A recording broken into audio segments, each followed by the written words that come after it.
نہیں ہوتی تو پتھر ہو گئے ہوتے. محبت سے بول دو سبحان اللہ. اگر بارش نہیں ہوتی تو پتھر ہو گئے ہوتے.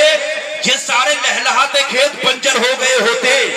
اگر بارش نہیں ہوتی تو پتھر ہو گئے ہوتے. یہ سارے لہلہاتے کھیت بنجر ہو گئے ہوتے. اگر آداب کر لیتے تو مسرت مل گئی ہوتی. اگر آداب کر لیتے تو مسرت مل گئی ہوتی.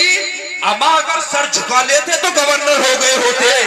اگر آداب کر لیتے تو مسرت مل گئی ہوتی. اگر سر جھکا لیتے تو گورنر ہو گئے ہوتے. اور ایک شعر جو بہت سارے نقبہ حضرات نے پڑھا ہے لیکن وہ شعر اس مجمع میں پڑھنا بڑا ضروری ہے. ایک میرے بھائی نے کہا تھا لیکن وہ شعر کون سا ہے؟ شعر سنیں کہ منصوب دیوبند سے مل جائے اگر کہیں. اہل اسٹیٹ کی خاص میں توجہ چاہوں گا. شعر سنیں کہ منصوب دیوبند سے مل جائے اگر کہیں. بھارت میں اقبال کا شیمپو ہی دکھا دو. منصوب دیوبند سے مل جائے اگر کہیں. بھارت میں اقبال کا شیمپو ہی دکھا دو. اور احمد رضا کے نام پہ چلتی ہے ٹرینیں. احمد رضا کے نام پہ چلتی ہے ٹرینیں. تم اشرف علی کے نام سے ٹیمپو ہی دکھا دو. احمد رضا کے نام پہ چلتی ہے ٹرینیں. تم اشرف علی کے نام سے ٹیمپو ہی دکھا دو. اور اتنا پروگرام کامیاب ہے قسم خدا کی. لیکن آج دور حاضر کو مد نظر رکھتے ہوئے شعر سنیں کہ نمرود کی طاقت رہی ہے نہ رہے گی. فرعون کی حکومت نہ رہی ہے نہ رہے گی. ظالم کی حکومت رہی ہے نہ رہے گی. قارون کی دولت نہ رہی ہے نہ رہے گی. شداد کی جنت نہ رہی ہے نہ رہے گی. مظلوم کہہ رہے ہیں بہت ہی یقین سے موسیٰ کوئی ضرور اٹھے گا زمین سے. مظلوم کہہ رہے ہیں بہت ہی یقین سے موسیٰ کوئی ضرور اٹھے گا زمین سے.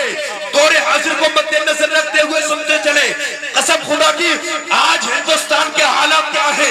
لیکن میں نے قسم خدا کی کہا تھا عالم تصور میں میں کریم نواز کی بارگاہ میں حاضر ہو کر کے کہتا ہوں اے ہند کے راجا آج ہندوستان کے حالات کیا ہے.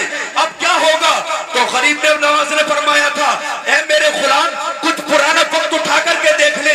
تو میں 500 سال پیچھے چلا گیا. پیچھے کا زمانہ اٹھا کر کے دیکھا. غریب نواز نے فرمایا کچھ نظر آیا؟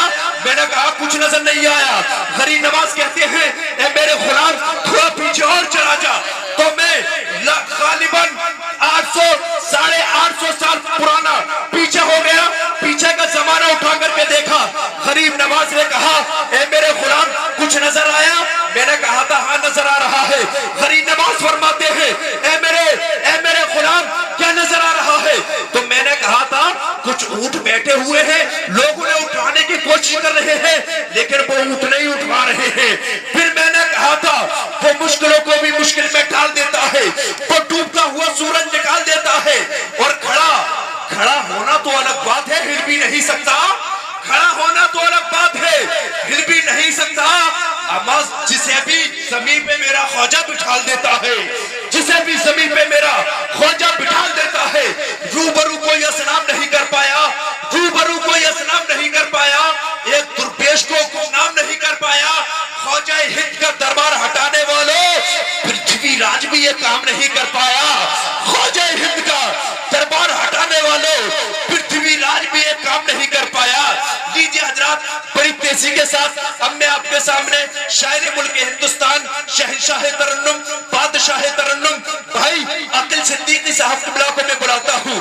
وہ تشریف لائے اور سامعین کے قلوب کو مربع مجلہ فرمائے. آئیے ان کا استقبال نعرہ تکبیر رسالت کی فضا میں کر لے. سارا مجمع دونوں ہاتھوں کو اٹھا کر کے بولے نعرہ تکبیر. ماشاءاللہ بغیر کہیں بھی آپ اب ہاتھ اٹھا رہے ہیں مطلب کہ بہت اچھا لگ رہا ہے اور آپ پورا ذہن حاضر رکھے ہوئے ہیں اور اس پروگرام کو سن رہے ہیں.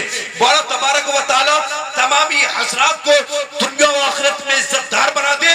مرنے کے بعد جنت کا حقدار بنا دے. آمین بول دے محبت کے ساتھ. آمین بولنے میں کچھ جا نہیں رہا ہے.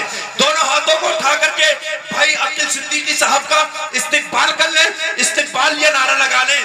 سارا مجمع محبت سے بولے نعرہ تکبیر نعرہ رسالت مسلک اعلیٰ حضرت فیضان اعلیٰ حضرت فیضان غریب نواز فیضان اولیاء اکرام سرزمین بسولیا جشن دستار بندی فیضان علم دین مصطفیٰ، نعرہ تکبیر، نعرہ رسالت، کہ درود پاک لبوں پہ سجا کے نکلے گا، درود پاک لبوں پہ سجا کے نکلے گا، اپنا ہر ایک سویا مقدر جگا کے نکلے گا۔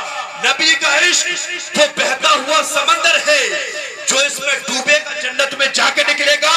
کہ اٹھ اٹھ، اے عاقل صدیقی کوئی نہ سنوا دے جو ان دیوانوں کو تڑپا دے، اس محفل کو گرما دے۔ یکایک چھپ کر اٹھے فرشتہ اپنے رحمت کا، جو رحمت ساتھ میں لایا ہے سب پہ ورسا دے۔